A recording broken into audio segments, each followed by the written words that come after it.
You did Man on the Moon. How was Carrey on that? I love Jim Carrey. Was he? Because I heard stories about that movie, but was it interesting?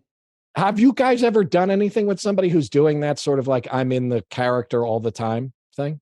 A little bit. I think Sean Penn. It was a movie called Racing with the Moon. Wanted to be referred to as character. Yeah. Yeah. Right. My part was cut out of the movie, but I had a scene with Sean Penn in a hospital. Yeah, I was a crazy man. Yeah. You were a lunatic in the hospital? Yeah, but I'll tell you what, Richard Benjamin called me at home and said, "We love what you did, but we have to cut it out." He was so sweet to do that. So that's it. I worked with him. I did a movie. I did a Disney family TV movie that he directed, where I played a wacky Civil War ghost. It was great. It was one of my favorite things I've ever done. It was so much fun. Yeah, it was a long time ago. He was great. Oh, Dickie Benjamin is the best. I was blown away to be working with Dickie Benjamin. I was like, that's amazing. But wait a minute. What'd you ask me? Man on the Moon. Man on the Moon. Oh, it was it was challenging. It was not easy. He was great, but it was tricky.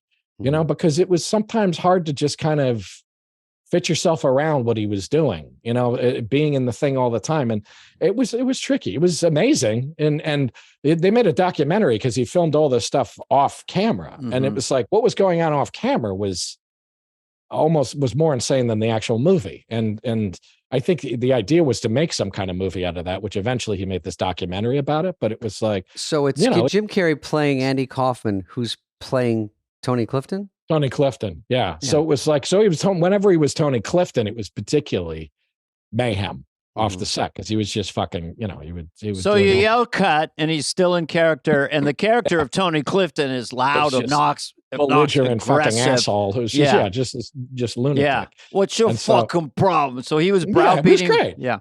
Yeah, browbeating everybody, and he was walking around with fucking stinky cheese in his pockets, and he was smearing stinky cheese on people. When he'd hug you, he'd be like, give me a hug, give me a hug, and he would he's stinking. And who pushed back the hardest? Who said, "Get the fuck off me"?